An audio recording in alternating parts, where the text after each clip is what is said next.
अपने निज पुत्र को भी ना रख छोड़ा, परंतु उससे हम सब के लिए दे दिया, वह उसके साथ हमें सब कुछ क्यों ना देगा। कई बार विश्वासियों में, मसीहों में, लोगों में ये बात फैली हुई होती कि हमें क्या मिला है, परमेश्वर में आके हमने क्या पाया, हमने कुछ नहीं पाया। वो बार बार लोग ऐसे, अरे हमें कुछ नहीं मिला, हम तो ऐसे ही। और मैं सच में बहुत सारे लोगों को देखता हूँ कि जो जैसे थे वो वैसे ही है, उससे बेकार हो गए। क्यों? क्योंकि वो परमेश्वर के जो महान तोहफा जो परमेश्वर ने उन्हें यीशु मसीह का दिया था, उस तोहफे को वो स्वीकार नहीं कर पाए। यहाँ पर साफ रीति से लिखा है कि परमेश्वर ने अपने इकलौते पुत्र को और आपके और मेरे लिए दिया, सबसे महान तोहफा जिसे लोग स्वीकार नहीं कर पाए। इसी कारण से वे 20 साल से, 30 साल से, 25 साल से, 50 साल से वैसे रहते हैं और वैसे ही रहेंगे।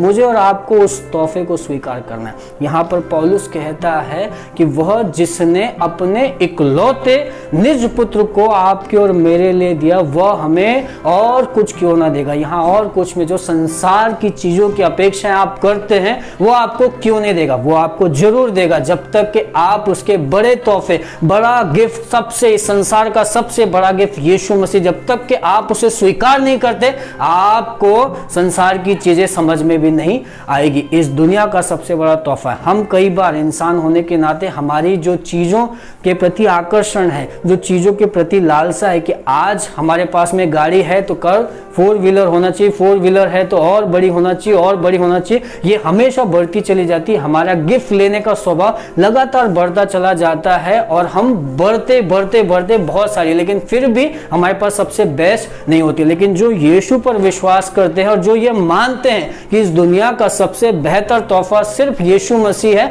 वे ही लोग सच्चे, संपन्न और खुश होते हैं। क्यों? क्योंकि उन्हें पता है कि उनके जीवन में सबसे बड़ा तोहफा यीशु है। मैं धन्यवाद देता हूं परमेश्वर का कि मेरी जिंदगी एक शून्य से शुरू हुई, जहां मैं कुछ भी नहीं था, बहुत बुरे हाल में था, घर से भागा हुआ था, बहुत सारी तकलीफों में था। लेकिन परमेश्वर, जब मैंने ये मान लिया, जब मैंने ये ठान लिया, जब मेरा ये विश्वास हो गया कि यीशु मसीह मेरे लिए इस धरती पर आया और मारा गया, गाड़ा गया और तीसरे दिन वो जिंदा हुआ और आज भी वो जीवित है, जब मैंने उस तोहफे को एक्सेप्ट किया, जब मैंने उस तोहफे को ग्रहण किया, और मैं देखता हूं कि आज मेरी जिंदगी सफल सफल सफल सफल सफल सफल होती चली जा रही है। मैं ये नहीं कह रहा, मैं घमंड नहीं कर रहा कि मैं बहुत कामयाब हो गया हूं, पर मैं ये जानता हूं कि मैं लगातार कामयाबी की सीढ़ियों पे चढ़ रहा हूं। क्यों? क्योंकि मैं जानता हूं कि सबसे बड़ा तोहफा जो मेरी जिंदगी का था, यीशु मसीह, वो मैंने उसे ग्रहण किया। परमेश्वर ने आपके लिए और मेरे लिए सबसे बेहतर तोहफा प्रभु यीशु मसीह को दिया है। आज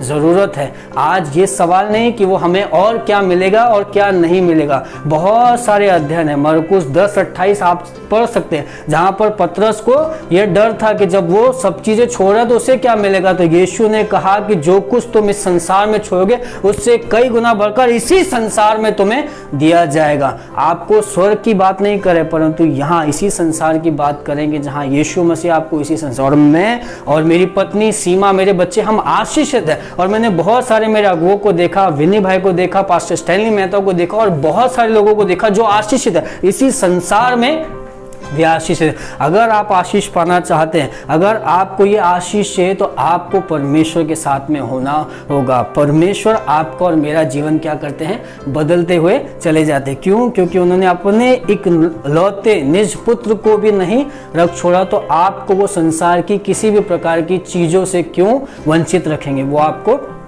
जरूर देंगे। आप